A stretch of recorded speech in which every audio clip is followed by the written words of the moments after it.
La fonction publique n'est pas épargnée par les discriminations liées au sexe, au genre, au handicap ou à la couleur de peau.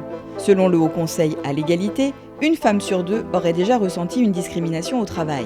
Les femmes sont payées 12,6% de moins que les hommes dans la fonction publique sur les 3 versants.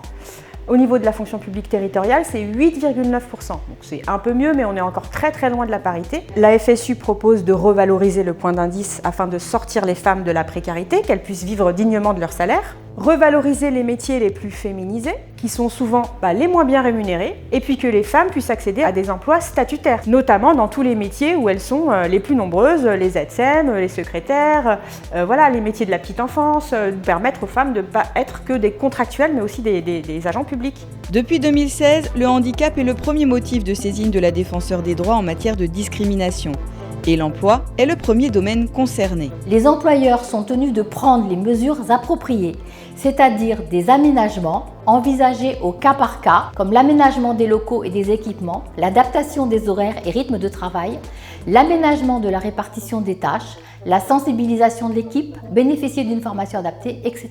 Cette obligation d'aménagement raisonnable, entrée en vigueur en France en avril 2010, est encore loin d'être partout respectée. La FSU demande donc la mise en place d'une véritable politique en faveur des agents en situation de handicap. Les agents lesbiennes, gays, bisexuels, trans, queer et intersexes sont dans 64% des cas victimes de moqueries ou propos vexants. Et l'avancement des carrières et salaires sont aussi impactés. La FSU demande une évolution des actes administratifs pour les personnes en transition de genre, car leurs droits sont trop souvent encore bafoués. Nous demandons une possibilité d'accompagnement de ces situations par les administrations, que ce soit au niveau des fiches de paye, mais également pour assurer une situation de mobilité quand elle est nécessaire. La FSU est en lien avec les ministères en charge de nos différentes administrations et nous demandons de véritables formations et des réponses concrètes aux différentes situations qui se présentent pour les personnels afin que cessent les discriminations LGBTQIA+, et que pour chaque ministère, cela devienne une vraie priorité.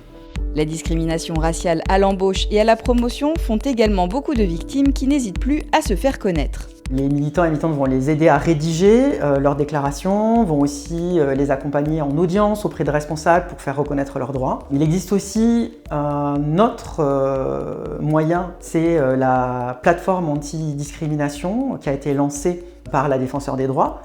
Et la FSU a participé au lancement de cette plateforme. Et elles vont avoir des juristes formés qui les écoutent, qui les aident à objectiver leurs plaintes, soit en ligne avec le site antidiscrimination.fr, soit en appelant au 3928.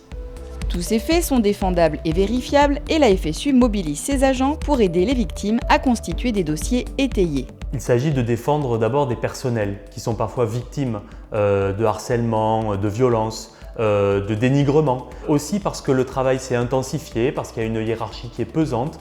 Et donc toutes ces évolutions qu'on voit sur les lieux de travail, on essaie de les combattre à la fois individuellement en défendant les collègues mis en cause et collectivement en créant de meilleures ambiances de travail et de meilleures conditions de travail. L'évolution des mentalités, c'est quelque chose de long terme.